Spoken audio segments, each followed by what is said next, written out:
तस्वीरें में दिखाना चाहूंगा कि आरओ तो लगा हुआ है लेकिन ये सिर्फ नाम के लिए है। बच्चों को पानी पीना होगा तो इससे पानी नहीं आएगा। देश का राजा ही मूर्ख हो तो वहाँ के प्रजा के बारे में आप क्या बोलिएगा। यहाँ के जो राजा ही है वही मतलब घोर जातिवादी। जब पानी पीने का जहाँ व्यवस्था ना हो, जहाँ बैठने का व्यवस्था ना हो, जहाँ संख्या स्टूडेंट का है उसके अनुपात में बेंच ना हो, जहाँ छात्रों के लिए लाइब्रेरी ना हो, जहाँ छात्राओं के लिए मतलब इतने घोर जातिवाद कुलपति हैं, ऐसा जातिवादी कुलपति इस विश्वविद्यालय में आज तक नहीं आया था। और विश्वविद्यालय प्रशासन है वो छात्रों के मूलभूत सुविधा पे गंभीर नहीं है। बिहार की शिक्षा व्यवस्था जो बिहार के भविष्य का ऋण कहा जाता है, वही हमें बिहार में बदहाल देखने को मिल रहा है। जेपी यूनिवर्सिटी की ये तस्वीरें हैं, सामने आप देख पा रहे हैं कि social science and humanities block है। यहाँ पे 2 डिपार्टमेंट जो है संचालित होते हैं और ये जेपी यूनिवर्सिटी का ये एक डिपार्टमेंट है। और यहाँ की जो तस्वीरें हैं, कैसी बदहाल जो तस्वीरें हैं, वो कैमरे के माध्यम से आप देख पा रहे हैं, हमारे माध्यम से। और भी यहाँ की अंदर की जो स्थिति है, जो बदहाल तस्वीरें हैं, वो हम आपको दिखाने की कोशिश करेंगे। तमाम जो यहाँ पे कैसी स्थिति है, यहाँ पे जो है 2 डिपार्टमेंट संचालित होते हैं। ये कोई डिपार्टमेंट कम कबाड़खाना हमको ज़्यादा दिख रहा है। और इसकी जो एक्चुअल तस्वीरें हैं, जो समस्याएं हैं, कैसे यहाँ पे जो विद्यार्थी हैं यहाँ पे पढ़ाई भी करते हैं। और यहाँ की जो देख पा रहे हैं आप, वॉशरूम है यहाँ पे, और वॉशरूम की क्या स्थिति है, यहाँ पे आरओ भी लगा हुआ है। लेकिन तस्वीरें में दिखाना चाहूँगा कि आरओ तो लगा हुआ है लेकिन ये सिर्फ नाम के लिए है। बच्चों को पानी पीना होगा तो इससे पानी नहीं आएगा। तो फिर सवाल उठता है विश्वविद्यालय के प्रशासनिक व्यवस्था पे, सवाल उठता है विश्वविद्यालय के बीसी महोदय पे कि क्या वो कुर्सी पे झक मारने के लिए बैठे हैं, क्या सिर्फ मुफ्त का जो है तनख्वाह लेने के लिए बैठे हैं। क्या उनकी ये जिम्मेदारी नहीं बनती है कि इन तमाम जो समस्याएं हैं विद्यार्थियों की, चाहे वो पानी पीने की हो, चाहे वॉशरूम की समस्याएं हो, चाहे टूटे बेंच हो, क्या इन समस्याओं को बीसी सर नहीं सुनेंगे तो फिर कौन सुनेगा। ये जो समस्याएं हैं सिर्फ 1, 2 या 3 साल से नहीं है। लगभग छात्र यहाँ पे बता रहे थे कि 15-20 साल से ये समस्याएं हैं। आरओ की समस्या आपने देख ली कि यहाँ पे पानी नहीं मिल रहा है, चाहे हाथ धोना हो, टोटी तो लगे हुए हैं लेकिन टोटी से पानी नहीं आता है। और वॉशरूम की क्या यहाँ पे स्थिति है वो भी मैं दिखाना चाहूँगा। वॉशरूम के अंदर की ये वॉशरूम है, यहाँ पे तमाम जो है बेसिन लगे हुए हैं लेकिन किसी में भी आपको पानी नहीं आएगा। ये टूट जो स्थिति है, कैसे यहाँ पे जितने भी हैं सब टूटे हुए हैं, कोई साफ सफाई नहीं है यहाँ पे। ये जेपी यूनिवर्सिटी का ये सिचुएशन है। साफ सफाई भी मुझे नहीं लगता है कि यहाँ पे साफ सफाई होता है। ऐसी स्थिति में हाथ धोने के लिए यहाँ पे पानी नहीं है, विद्यार्थियों के पीने के लिए पानी नहीं है। कुछ लोगों से हम यहाँ पे बातचीत करेंगे। सर, आपका परिचय? मेरा नाम रजनीकांत सिंह हुआ, मैं रिसर्च स्कॉलर हूँ हिस्ट्री डिपार्टमेंट। यहाँ पे ऐसी स्थिति हमको देखने को मिल रही है, ये कोई डिपार्टमेंट नहीं, कबाड़खाना ज्यादा लग रहा है। तो बीसी सर क्या कर रहे हैं और यहाँ पे जो विद्यार्थी हैं पानी कहाँ से पीते? देखिए, हम लोग कई बार प्रयास किए थे और अखिल भारतीय विद्यार्थी परिषद का मैं कार्यकर्ता हूँ, तो मैं कई बार प्रयास हम लोग किए हैं यहाँ की इस व्यवस्था सुधरे। कई बार हम लोग लिखित भी दिए हैं विद्यार्थी परिषद के माध्यम से कि यहाँ पीने का कूलिंग वाटर जो वाला आरओ होता है वो लगे। लेकिन जिला विश्वविद्यालय प्रशासन ने कभी मतलब कोई इसका मतलब महत्व नहीं दिया, ना सुना।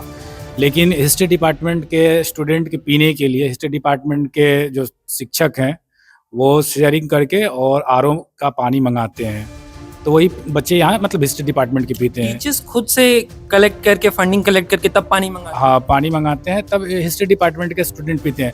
लेकिन खास बात होता है कि जब पॉलिटिकल साइंस भी है यहीं बगल में, उनके स्टूडेंट को दिक्कत होता होगा। उस डिपार्टमेंट में आता है नहीं पता है मुझे, लेकिन और भी जगह जाइएगा तो दिक्कत है। प्रशासनिक भवन में, ये तो क्लासरूम है, प्रशासनिक भवन में जाइएगा तो प्रशासनिक भवन में भी आरओ की व्यवस्था नहीं है। आपको प्रशासनिक भवन में भी अगर पानी पीना होगा तो प्रशासनिक भवन के सामने तमाम निकलते हैं। क्या ये बीसी सर के जेब में चले जाते हैं, प्रशासन जो है उनके जेब में चला जाता है? देखिए, मैं ये करना चाहता हूँ कि ये जो कुलपति महोदय हैं और विश्वविद्यालय प्रशासन है वो छात्रों के मूलभूत सुविधा पे गंभीर नहीं है। उनका जो एजेंडा है कि मैं ये बिल्डिंग बनवा रहा हूँ, इतने करोड़ रुपया। बिल्डिंग बन कहाँ रही है? ये तो किसी कबाड़खाने जैसा लग रहा है। नहीं, बगल में जो बिल्डिंगें बन रही हैं या कई अभी नई भूमि पूजन हुआ है, तो अगर आप जाइएगा उनसे पूछिएगा तो आपको बोलेंगे, ये बताएंगे। जैसे कई लोगों को वो बताते हैं कि मेरे आने के बाद भूमि पूजन हुआ, कई बिल्डिंगें का मैंने नींव रखवाया, अभी बगल में बिल्डिंग बन रही है या इतने फंड आ रहे हैं। वो सब ठीक है, अच्छा बात है, बन रहा है, संवर रहा है, ये अच्छा बात है। लेकिन छात्र मूलभूत सुविधा के लिए अगर भटके और ऐसे में जब छात्र एक एक रुपया पेमेंट करते हो, यहाँ हम पैसे देते हैं पानी के लिए, बिजली के लिए, अपने पढ़ाई के लिए, तो जब हम देते हैं पैसा तो उस सुविधा को भी अगर हम प्राप्त ना करें तो ये दुर्भाग्य है। और कुलपति महोदय को सोचना चाहिए कि जयप्रकाश विश्वविद्यालय को संवारे और कम से कम जेपी के नाम का लाज रखें। जेपी के नाम का लाज नहीं रखा जा रहा है। कुछ विद्यार्थी हमें ये बता रहे थे कि सत्र तो देरी से चलते ही हैं, यहाँ पे पढ़ाई की भी वही व्यवस्था यहाँ पे देखने को मिलती है। विद्यार्थियों के लिए यहाँ पे कोई प्लेग्राउंड नहीं है, खेलने के लिए कोई व्यवस्था नहीं है, साथ ही साथ पानी पीने की क्या व्यवस्था है वो स्पष्ट रूप से देख ही पा रहे हैं। तो क्या विद्यार्थियों की तरफ से प्रशासन को, बीसी सर को किसी प्रकार की शिकायत अब तक नहीं की गई? नहीं, ऐसा नहीं है कि शिकायत नहीं की गई है। आप अखिल भारतीय विद्यार्थी परिषद का ये छपरा या जेपीयू का पेज देखिएगा तो उसमें लगातार तौर पे देखिएगा कि धरना प्रदर्शन विद्यार्थी परिषद की तरफ से किया गया है, मांग को जोरदार तरीके से रखा गया है। उसी का नतीजा है कि थोड़ा बहुत ये ठीक दिख रहा है, नहीं तो इससे भी इसकी स्थिति गड़बड़ थी, इससे भी बदतर। हाँ, और प्लेग्राउंड अभी बगल में एक ट्रैक बना हुआ है, सिंथेटिक ट्रैक बना हुआ है, तो अभी मतलब अच्छा हो रहा है। लेकिन हम लोग चाहते हैं कि ये, वो तो सिर्फ दौड़ने के लिए है, हम बता रहे हैं अभी इंडोर खेलने के लिए भी बना हुआ है। अभी मैंने फुटबॉल ग्राउंड देखा, वहाँ पे नेट यही गायब है। तो बच्चों को अगर फुटबॉल खेलना होगा, ऐसे तमाम जब उनको खेल खेलना होगा, अभी जब पानी पीने का जहाँ व्यवस्था ना हो, जहाँ बैठने का व्यवस्था ना हो, जहाँ संख्या स्टूडेंट का है उसके अनुपात में बेंच ना हो, जहाँ छात्रों के लिए लाइब्रेरी ना हो, जहाँ छात्राओं के लिए कॉमन रूम ना हो। लाइब्रेरी है कि नहीं विश्वविद्यालय? लाइब्रेरी है लेकिन वो अपडेट नहीं है। जहाँ पुस्तकें अवेलेबल हैं कि नहीं? पुस्तकें हैं लेकिन जब आप 2000 सन से पहले के खरीदी हुई पुस्तकें हैं, जहाँ आज शिक्षा कहाँ से कहाँ चला गया। जब एआई के ज़माने में हम बैठ रहे हैं, उसके बाद भी अगर 2000 सन के पुराने किताब रखे हुए हैं तो वो अच्छे हैं, रेयर बुक हो सकते हैं, शोधार्थियों के या विद्यार्थियों के काम में आ सकते हैं। लेकिन क्या जेपी विश्वविद्यालय को 20 साल 25 साल में ये ध्यान नहीं आया कि किताबें और खरीदनी चाहिए, सोशल साइंस या साइंस के लिए और से व्यवस्था करनी चाहिए, ई लाइब्रेरी करना चाहिए। तो जहाँ आप प्लेग्राउंड की बात कर रहे हैं, जहाँ पीने की व्यवस्था नहीं है, जहाँ मेडिकल सुविधा नहीं है, ये आप यहाँ आए हुए हैं, कहीं भी फर्स्ट एड बॉक्स नहीं मिलेगा आपको। आप प्रशासनिक भवन में चले जाइएगा, एक फर्स्ट एड बॉक्स नहीं मिलेगा आपको। तो जहाँ ये मूलभूत सुविधा नहीं है, छात्राओं के लिए बैठने का कॉमन रूम नहीं है, न्यूज़पेपर की व्यवस्था नहीं है, ये तो मतलब एकदम मूलभूत सुविधा है। इतनी छोटी सुविधाएं जब विश्वविद्यालय उपलब्ध छात्रों को नहीं करा पा रहा है, तो वहाँ प्लेग्राउंड की बात हम करें, बड़े बिल्डिंगों की बात करें, तो हम ये हिचक जाते हैं ये बड़े बातों करने में, क्योंकि जब हमें मूलभूत सुविधा ही नहीं मिल पा रही है, जब छात्रों को मार्कशीट समय से नहीं मिल पा रहा है, परीक्षा समय पे नहीं हो पा रही है, परीक्षा हो रही है तो समय के अवधि के अंदर ही उनका परिणाम नहीं निकल पा रहा है, जब ऐसे व्यवस्था है तो वहाँ बड़े प्लेग्राउंड की अपेक्षा करना कहीं ना कहीं मतलब हमारे अपेक्षाओं पर वो मतलब पूर्ण नहीं होने वाला है। वो तो बीसी सर ना हमारी अपेक्षाओं पे खड़े नहीं हो रहे हैं, विद्यार्थियों की अपेक्षाओं पे। हाँ, वही तो हम कह रहे हैं कि जब हमारी अपेक्षा है कम से कम मूलभूत सुविधा की, वो जब पूरा विश्वविद्यालय प्रशासन या कुलपति महोदय नहीं कर पा रहे हैं, तो हमारी अगर अपेक्षा करना बड़े प्लेग्राउंड की, तो ये तो नाइंसाफी हो जाएगी। हम तब करते कम से कम मूलभूत सुविधा छात्रों का होता, यहाँ पढ़ाई की व्यवस्था होती, यहाँ लाइब्रेरी अच्छी होती, लाइब्रेरी में बैठने का अच्छा व्यवस्था होता। बगल में लाइब्रेरी है, आपको हम दिखा देंगे वहाँ चल के, वहाँ बैठने की व्यवस्था नहीं है। तो क्या छात्र कहाँ पढ़ेंगे? बुक ले जाने की व्यवस्था घर पे नहीं है, ठीक है, ले जाने की बुक व्यवस्था नहीं है, लेकिन वहाँ कम से कम पढ़ने की व्यवस्था होनी चाहिए। इतना बड़ा विश्वविद्यालय, यहाँ हजारों संख्या में छात्र आते हैं और पढ़ते हैं, यहाँ कोई मेडिकल की सुविधा नहीं है। लेकिन यहाँ प्लेग्राउंड की बात कर रहे हैं, छोटा मोटा खेल करने वाले की भी व्यवस्था नहीं है। ये मूलतः सरकार के मतलब यहाँ इलेक्शन कमीशन का काम ज़्यादा होता है, फिर से भर्ती की काम ज़्यादा होता है, लेकिन छात्रों से जुड़ा हुआ काम और एक्टिविटी कम होता है। भर्ती की प्रक्रिया अभी चल रही थी, लेकिन जब विद्यार्थियों को खेलने जैसी मूलभूत जो सुविधाएं जब वही नहीं दी जाएंगी, तो फिर कैसे जो है तमाम जो सेना की भर्ती है, फिर ऐसे में विद्यार्थी कैसे सम्मिलित हो? भाई मैं ये बोल रहा हूँ कि इस प्लेग्राउंड, ये जो ग्राउंड आपको दिख रहा है जिसमें अभी पानी भरा हुआ है, इस प्लेग्राउंड को जिला प्रशासन तुरंत ले लेता है भर्ती कराने के लिए। अभी जस्ट में होमगार्ड का भर्ती हुआ है यहाँ, इसके पहले तुरंत ले लेता है इलेक्शन कमीशन, उनकी तमाम गाड़ियां लग जाती हैं। मैं ये कह रहा हूँ कि उनके जिला प्रशासन के अधिक यूज में ही एक ग्राउंड आता है, विश्वविद्यालय के उपयोग में बहुत कम आता है। विश्वविद्यालय के उपयोग में ये आता ही नहीं है।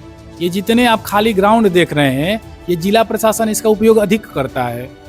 तो ये छात्रों के लिए है और विश्वविद्यालय के छात्रों के लिए है। विश्वविद्यालय के छात्र इसके लिए पैसा देते हैं, ना कि किसी के पॉकेट से काम होता है।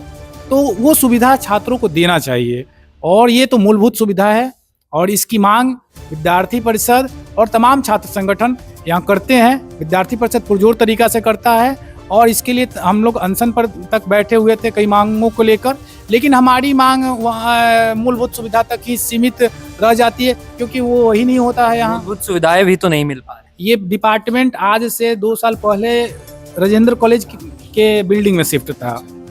विश्वविद्यालय कैंपस ये है और यहाँ से 5 किलोमीटर दूर शिफ्ट था ये डिपार्टमेंट, ये सोशल साइंस कैंपस कहीं और, डिपार्टमेंट कहीं। हाँ, 5 किलोमीटर दूर राजेंद्र कॉलेज के पास शिफ्ट था। तो हमारा मांग हुआ कि नहीं, पूरे कैंपस को एक जगह स्थायी किया जाए।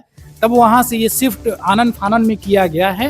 ये अंडर कंस्ट्रक्शन जो बिल्डिंग है जिसको आप देख रहे हैं खंडहर टाइप का, इसमें किया गया है।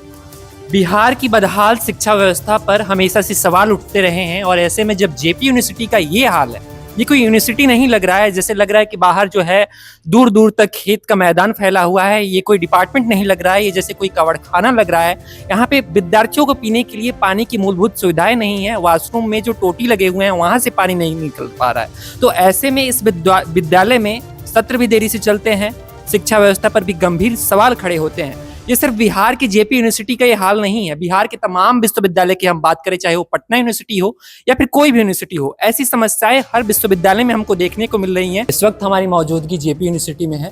हमने यहाँ पे कोशिश की कि जो एग्जाम कंट्रोलर हैं उनसे बातचीत करने की। जब मैंने एग्जाम कंट्रोलर के पास गया तो सर ने बताया कि बीसी सर से हमको परमिशन लेनी पड़ेगी किसी भी प्रकार की मीडिया संस्थान में बाइट देने के लिए। हमने बीसी सर के कैबिन के बाहर यहाँ पे आया, लेकिन बीसी सर इस वक्त विश्वविद्यालय में मौजूद नहीं है। तो ऐसे में सवाल खड़ा होता है कि जब लोगों को किसी प्रकार की कठिनाई होगी तो वो किसके पास जाएंगे। छात्र ऐसे आरोप लगा रहे हैं कि यहाँ पे सेशन डिले चलता है, पढ़ाई ठीक से नहीं चलती है और विश्वविद्यालय की क्या स्थिति है, कहीं पीने की जो पर्याप्त सुविधा है वो भी उपलब्ध नहीं है। तो ऐसे में शिकायत लेके कोई जाए किसके पास, बीसी सर के पास, या फिर सेशन डिले चलता है तो एग्जाम कंट्रोलर के पास। एग्जाम कंट्रोलर के पास हम गए भी थे, लेकिन उन्होंने बाइट देने से मना कर दिया और इसी के संबंध में हम बीसी सर के कैबिन के बाहर जो है हम वहाँ पे नहीं जा सकते, क्योंकि हमें मना किया जा रहा है कि आप उधर नहीं जा सकते। और इस वक्त बीसी सर जो है विश्वविद्यालय में मौजूद भी नहीं है। तो हम आखिर अपनी समस्याओं को, विद्यार्थी अपनी समस्याओं को लेकर जाए किसके पास। ऐसे में जेपी यूनिवर्सिटी की प्रशासनिक व्यवस्था पर तमाम गंभीर सवाल खड़े होते हैं। बिहार के शिक्षा प्रणाली पर तमाम सवाल खड़े होते हैं कि विद्यार्थियों को अगर असुविधा हो रही है, किसी प्रकार की दिक्कतें आ रही हैं, तो अपनी कठिनाइयों को लेकर वो किसके पास जाएं। एग्जाम कंट्रोलर के पास जब वो कंप्लेन लेके जाएंगे तो उनको भी धुतकार के भगा दिया जाएगा। बीसी के पास जाएंगे तो बीसी सर मौजूद ही नहीं रहेंगे विश्वविद्यालय में। ये जेपी यूनिवर्सिटी का ही प्रशासनिक भवन है और यहाँ पे सामने आप लोग देख पा रहे हैं जयप्रकाश नारायण का यहाँ पे स्टेचू लगा हुआ है, लेकिन जयप्रकाश नारायण का जैसा किरदार है वैसा विश्वविद्यालय के अधिकारियों का, पदाधिकारियों का किरदार बिल्कुल अलग है। अभी हम एग्जाम कंट्रोलर के पास गए थे, जब हमने नम्रता पूर्वक बहुत ही पोलाइटली उनसे रिक्वेस्ट किया कि हम बाइट चाहेंगे आपका, क्योंकि जो छात्र हैं तमाम आरोप प्रत्यारोप लगा रहे हैं। जेपी यूनिवर्सिटी की अगर हम बात करें तो कुल जो बीसी सर हैं वो तो कभी रहते ही नहीं है विश्वविद्यालय में। तो जब छात्रों को कठिनाइयाँ होती हैं, परेशानी आती हैं, तो किसके पास जाते हैं? देखिए, हमारे जो यहाँ के कुलपति हैं जयप्रकाश विश्वविद्यालय के, उनको लगभग यहाँ पे आए हुए लगभग 2 साल पूर्ण जा रहा है। मतलब विगत आने वाले जनवरी माह में उनका 2 साल कार्यकाल का पूर्ण हो जाएगा। और ये जब से आए हैं तब से ये हमेशा हवाई जहाज पे रहते हैं। हवाई जहाज में रहते हैं? हवाई जहाज में ही रहते हैं। मतलब तो विश्वविद्यालय के कुलपति झक मारने के लिए बने हैं? विश्वविद्यालय के ये कुलपति, ऐसा कोई महीना छोड़ दीजिए, ऐसा कोई सप्ताह नहीं है जिसमें पूरा डे ये वर्किंग आवर में यहाँ उपलब्ध हो। कभी नहीं। 12 बजे आना है, 2-3 बजे उठ के चले जाना है, कभी वो भी नहीं आना है। मतलब सप्ताह में 1-2 दिन आ गए तो ज्यादा से ज्यादा मतलब काफी है यहाँ के लिए। अभी हम एग्जाम कंट्रोलर के पास गए थे तो उनका जो शब्दों का चयन था वो ऐसा था कि जो विद्यार्थी कह रहा है कि परीक्षा में विलंब होता है, सत्र में विलंब होता है, उसको बुलाओ, मैं मुंह फोड़ दूंगा। अब देखिए, जिस देश का राजा ही मूर्ख हो तो वहाँ के प्रजा के बारे में आप क्या बोलिएगा।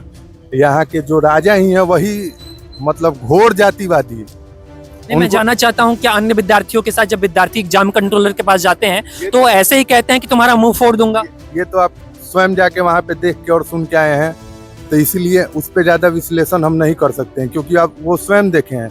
यहाँ के जो कुलपति हैं वो मान लीजिए यहाँ के वो एक राजा हैं इस विश्वविद्यालय के, जो मन करेगा जब वो खुद यहाँ स्वयं नहीं उपलब्ध नहीं रहते हैं, तो यहाँ के जो भी पदाधिकारी हैं तो उनके बारे में सब अपने मन मौजी टाइम से आना जाना जो काम। उनके कैबिन के बाहर समय सारणी लगा हुआ है कि बीसी से मिलने का समय ये है, तो मैं जानना चाहता हूँ वो विश्वविद्यालय में मौजूद भी रहते हैं कभी? वो उपलब्ध रहेंगे तब ना कोई जाके मिलेगा, वो तो रहते ही नहीं है। वो बस टाइम टेबल देखिए, यहाँ पे जो भी काम होता है वो बस कागज पे निकला और प्रेस में दिलाया, फिर वैसे ही पेंडिंग का पेंडिंग रह गया। यहाँ पे मेन देखिए ये विश्वविद्यालय है, विश्वविद्यालय किस लिए? विद्यार्थियों के लिए है। जब यहाँ पे विद्यार्थी ही नहीं रहेगा तो ये लोग का 3 लाख 4 लाख पगार है। ये लोग को पगार आखिर सरकार देता किस लिए है?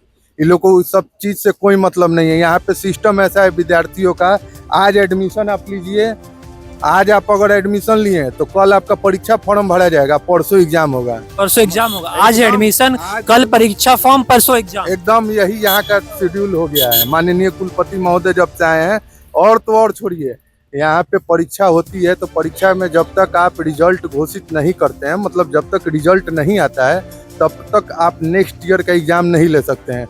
पर यहाँ के माननीय कुलपति ने पता नहीं कहाँ से नियम कानून अपने लाया, जहाँ के होंगे पता नहीं वहाँ पे होता होगा कि नहीं होता होगा, वहीं से होता होगा तभी वो यहाँ पे लागू किए।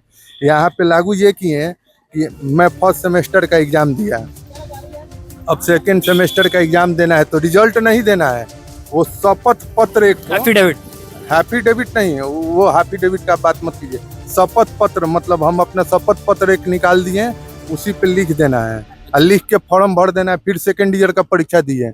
अब फर्स्ट ईयर में हम फेल किए कि पास किए कि प्रमोट किए उससे कोई मतलब नहीं है।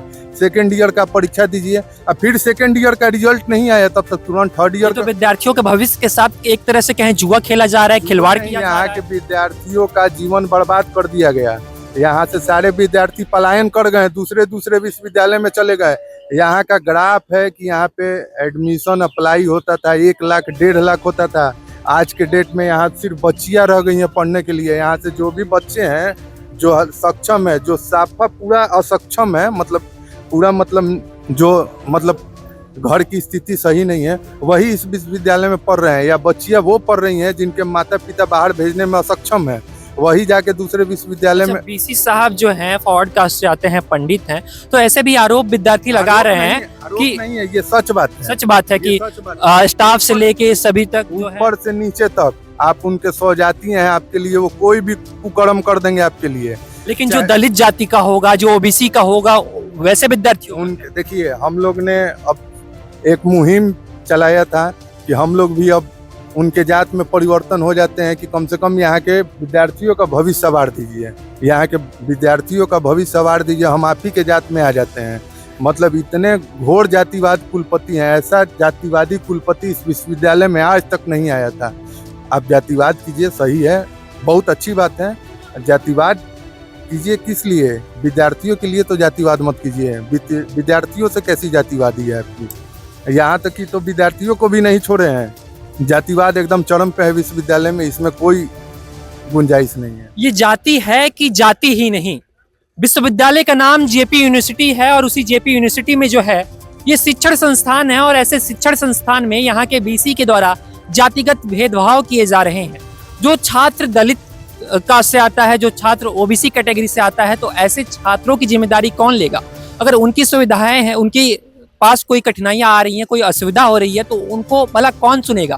क्योंकि विश्वविद्यालय में बीसी साहब तो मौजूद रह ही नहीं रहे हैं, उनके कैबिन के बाहर ताला लगा हुआ है। एग्जाम कंट्रोलर के पास जाने पे वो अब शब्दों का प्रयोग कर रहा है, ऐसे ही वो तमाम अन्य विद्यार्थियों के साथ भी प्रयोग कर रहा होगा। लेकिन जब ऐसी स्थिति रहेगी तो बिहार भला कब बदलेगा? इस वक्त हम जहां खड़े हैं ये जेपी यूनिवर्सिटी का ही कुलपति आवास है, लेकिन जब आप विजुअल्स में देखेंगे तो कुलपति आवास पे पेंट कर दिया गया है, और इसके पीछे की वजह ये है कि जो कुलपति महोदय हैं, अर्थात JP university, Jayaprakash Narayan university के जो कुलपति महोदय हैं, वे इस कुलपति आवास में न रहकर बाहर किराए के मकान में रहते हैं और उसका भुगतान भी विश्वविद्यालय प्रशासन करता है।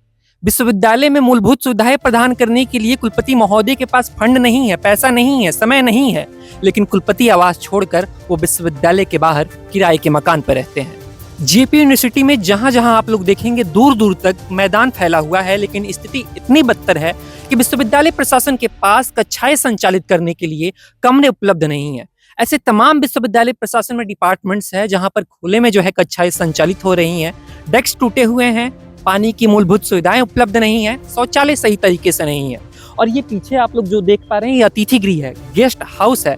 स्थिति ये आ पड़ी है कि विश्वविद्यालय प्रशासन को इस गेस्ट हाउस के अंदर कक्षाएं संचालित करनी पड़ रही हैं, क्योंकि कैंपस तो बहुत बड़ा है लेकिन कक्षाएं संचालित करने के लिए कोई ऐसे विभाग यहाँ पे नहीं है, कोई एक प्रॉपर जो होता है नियमित विभाग का निर्माण नहीं किया गया है जहाँ पर विद्यार्थियों की कक्षाएं संचालित की जा सके, जिसका नतीजा ये है कि अतिथि गृह के अंदर जो है, गेस्ट हाउस के अंदर जो है कक्षाएं संचालित करनी पड़ रही हैं। एग्जाम कंट्रोलर का कहना ये था कि जो छात्र ऐसा बोल रहा है उसका बुलाओ, हम उसका मुंह फोड़ देंगे।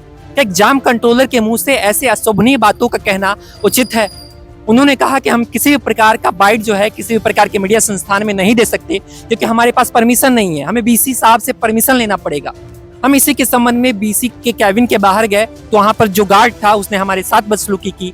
वहाँ पे हमको वीडियो रिकॉर्ड करने से पूर्णतः मना किया कि नहीं आप यहाँ पे नहीं कर सकते हैं, धक्का मुक्की करने की कोशिश की। तो ये प्रशासनिक भवन मेरे पीछे है और इस वक्त हम जेपी यूनिवर्सिटी में मौजूद हैं। तो ऐसे में तमाम सवाल खड़े होते हैं विश्वविद्यालय के प्रशासनिक व्यवस्था पर, विश्वविद्यालय के बीसी सर पर, विश्वविद्यालय के एग्जाम कंट्रोलर पर, कि जब विश्वविद्यालय में ऐसी स्थिति सामने आ रही है कि जो छात्र है तमाम आरोप लगा रहे हैं। मैं वीडियो के माध्यम से, अपने रिपोर्ट के माध्यम से आपको दिखा भी पा रहा हूं कि कैसे जो है तमाम डिपार्टमेंट यहाँ पे ऐसे है जहाँ पर पानी पीने की सुविधाएं नहीं है, लेकिन समस्याओं को सुनने के लिए यहाँ पे कोई नहीं है। एग्जाम कंट्रोलर कह रहे हैं कि उस बच्चे को बुलाओ जो कह रहा है सेशन डिले चल रहा है, उसका हम मुंह फोड़ देंगे। बीसी के कैबिन के बाहर हम जा रहे हैं तो वहाँ पे बैठा जो गार्ड है हमसे धक्का मुक्की कर रहा है। तो आखिर में हम अपनी समस्याओं को लेके, विद्यार्थियों की समस्याओं को लेके जाए किसके पास? बिहार में नीतीश का सरकार है, लोग कह रहे हैं बाहर है, लेकिन ऐसा बाहर भला किसको चाहिए जहाँ पे छपरा के जो विद्यार्थी हैं वो मजबूर हैं जेपी यूनिवर्सिटी में पढ़ने के लिए, क्योंकि यहाँ पे अन्य कोई विश्वविद्यालय नहीं है, अन्य कोई संस्थान नहीं है जहाँ पर वे उच्च शिक्षा प्राप्त कर सके। ऐसी तमाम जो खबरें हैं, लेटेस्ट अपडेट है, ऐसी तमाम जो भ्रष्टाचार है, चाहे वो जेपी यूनिवर्सिटी हो या फिर बिहार के किसी भी जिले का भ्रष्टाचार है, वो बतंगड़ न्यूज के माध्यम से हम आपको दिखाते रहेंगे। कैमरे के पीछे रवि के साथ मैं आयुष, बतंगड़ न्यूज। दोस्तों, हम जनता की आवाज बनकर सच्ची पत्रकारिता कर रहे हैं। लोगों की समस्याएं, उनके सवाल और सच को सरकार तक पहुंचाने का काम कर रहे हैं। बस आपका थोड़ा सा साथ चाहिए। इस वीडियो को ज्यादा से ज्यादा ग्रुप्स में शेयर करें ताकि हर आवाज सरकार तक पहुंच सके। अगर आप भी इस पहल में हमारे साथ हैं तो कमेंट में जरूर लिखें बी सपोर्ट। आपका शेयर ही हमारी ताकत है। ऐसी ही कोई जन समस्या या परेशानी हो तो हमसे संपर्क करें या सोशल मीडिया पर कमेंट या डीएम करें।